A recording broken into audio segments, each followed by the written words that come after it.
Hi friends, Nisha cooking ಚಾನಲ್ಗೆ ಸ್ವಾಗತ. ನಾನು ಇವತ್ತೊಂದು ಚಟ್ನಿ ಪುಡಿ ರೆಸಿಪಿ ಮಾಡೋದನ್ನು ತೋರಿಸ್ತಾ ಇದ್ದೀನಿ. ಪುಟಾಣಿ ಚಟ್ನಿ.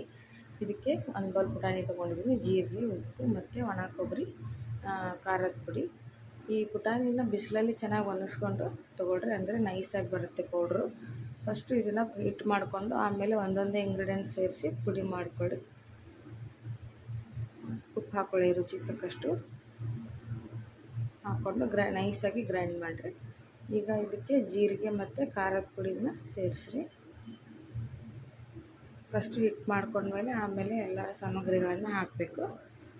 ಇವಾಗ ಖಾರದ ಪುಡಿ ಹಾಕಿರಿ. ನೋಡಿ ಫ್ರೆಂಡ್ಸ್, ಈ ಚಟ್ನಿ ಪುಡಿ ರೆಸಿಪಿಗಳೆಲ್ಲ ನಾನು ಮಾಡಿ ತೋರಿಸ್ತೀನಿ. ಇದು ನಿಮಗೆ ಇಷ್ಟ ಆದರೆ ಪ್ಲೀಸ್ ಸಬ್ಸ್ಕ್ರೈಬ್ ಮಾಡಿರಿ, ಎಲ್ಲರ ಜೊತೆ ಶೇರ್ ಮಾಡ್ಕೊಳ್ಳಿ. ಸಬ್ಸ್ಕ್ರೈಬ್ ಮಾಡಿ ಬೆಲ್ ಐಕಾನನ್ನು ಪ್ರೆಸ್ ಮಾಡಿರಿ. ಆಮೇಲೆ ನಾನು ಹಾಕಿರುವಂಥ ನೋಟಿಫಿಕೇಷನ್ ನಿಮಗೆ ಬರುತ್ತೆ. ವಿಡಿಯೋಗಳನ್ನೆಲ್ಲ ನೀವು ನೋಡ್ಬೋದು. ಚೆನ್ನಾಗಿ ಮಿಕ್ಸ್ ಮಾಡಿ ಗ್ರೈಂಡ್ ಮಾಡಿಕೊಡ್ರಿ. ಇವಾಗ ನೋಡಿ ಆಯ್ತಲ್ಲ. ಈಗ ಬೆಳ್ಳುಳ್ಳಿ ಹಾಕಿರಿ. ಬೆಳ್ಳುಳ್ಳಿ ಮತ್ತು ಕೊಬ್ಬರಿ ಲಾಸ್ಟಲ್ಲಿ ಹಾಕಬೇಕು, ಯಾಕಂದರೆ ಕಲರ್ ಚೆನ್ನಾಗಿ ಬರುತ್ತೆ ಅದು. ಇವಾಗ ನೈಸಾಗಿ ಗ್ರೈಂಡ್ ಮಾಡಿಕೊಂಡ್ರೆ ಚಟ್ನಿ ಪುಡಿ ರೆಡಿ ಆಯಿತು ಫ್ರೆಂಡ್ಸ್.